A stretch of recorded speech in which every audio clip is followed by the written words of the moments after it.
Si Louis XIV était noir, alors pourquoi il existe le Code noir? Question légitime. Eh bien, à l'origine, le Code noir s'intitulait « Ordonnance royale sur les esclaves des îles de l'Amérique ». C'était en mars 1685. Sous le règne donc de Louis XIV. Rien dans l'édit de 1685 ne confirme un quelconque racisme. Cette ordonnance royale sera remplacée par un édit dans lequel apparaîtra le mot nègre. Toutefois, comme vous l'aurez remarqué, l'image du roi Louis XIV est restée imprimée sur la première page. À la question « Les monarchies noires sont-elles pleinement responsables de la servitude d'autres noirs ?» la réponse est oui.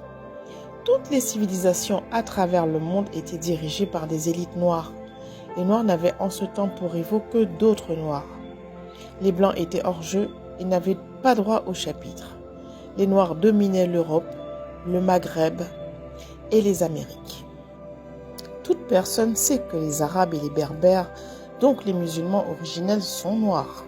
Le Portugal et l'Espagne sont les premières nations chrétiennes qui seront en contact avec les Maures, les Noirs donc du Maghreb. L'Afrique du Nord est conquise par les Arabes noirs au 7e siècle. On estime que 300 000 Berbères furent réduits en esclavage. Pourquoi les Arabes originels ont-ils réduit en esclavage tant de Noirs? La couleur de la peau n'était pas un critère sérieux sur la question. En fait, les Arabes, donc qui étaient noirs à cette époque, réduisaient en esclavage tous les non-musulmans, qu'ils soient noirs ou blancs. D'ailleurs, des millions d'Européens ont été victimes des raids de piraterie de la part des Maures. Et le Portugal et l'Espagne en ont été les premières victimes. Ces nations n'avaient aucune raison de ne pas faire la même chose que les musulmans. Alors, le premier raid portugais se passe en 1415 avec la prise de Ceuta au Maroc. Le Maroc perd donc Ceuta au profit des Portugais. Pendant ce temps, en Europe, les Romains originels, donc des Noirs, ont réduit en esclavage des millions de Celtes noirs.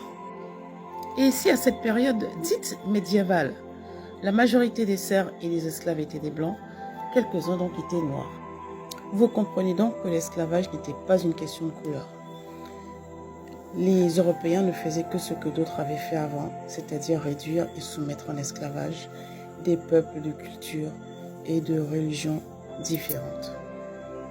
En conclusion, donc, la royauté noire d'Europe de cette époque se souciait surtout de défendre ses intérêts contre l'invasion des musulmans noirs du Maghreb et d'ailleurs.